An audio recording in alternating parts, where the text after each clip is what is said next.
Hello, আসসালামু আলাইকুম। কি অবস্থা সবার? এই সানফ্লাওয়ারের যে ভিডিও প্রসেসিং গুলো এগুলো কিন্তু তোমরা অন্যান্য ভিডিওতে দেখেছো। আমি তোমাদের সাথে সেগুলো শেয়ার করেছি। কিন্তু এই সেটটা একসাথে রাখলে কেমন লাগবে সেটা কিন্তু তোমাদের সাথে শেয়ার করা হয়নি। তাই আজকের ভিডিওতে আমি তোমাদের সাথে সেটাই শেয়ার করব। তার আগে দেখে নাও আমি হাতে কি সুন্দর করে সানফ্লাওয়ার রেখেছি। তোমাদের কাছে কেমন লেগেছে কমেন্টে জানিও। তো দেখো এই সেটের কম্বিনেশনটা কিন্তু খুবই সুন্দর। একটা ক্যানভাসে শুধু একটি সানফ্লাওয়ার আছে যেটা খুব সুন্দরভাবে ফুটে উঠেছে, আর আরেকটি ক্যানভাসে রয়েছে একটা প্ল্যানেট, মানে একটা প্ল্যানেটকে ফুটিয়ে তোলা হয়েছে।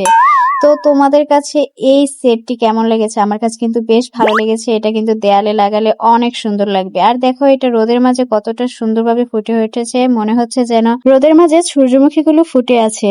তোমরা আমার এই ভিডিওর মাঝে দুইটা জিনিস খেয়াল করো নাই, তার মধ্যে একটি হচ্ছে আমার এই হাতের আর্টগুলো। আমার হাতের এই আর্টগুলো কিন্তু তেমন একটা ভালো হয় না। আর সেকেন্ডটা হচ্ছে আমি একটি ইংলিশ ওয়ার্ড নিজে নিজেই ভুল বলতেছিলাম, যাতে তোমরা এটা রিয়েলাইজ করো।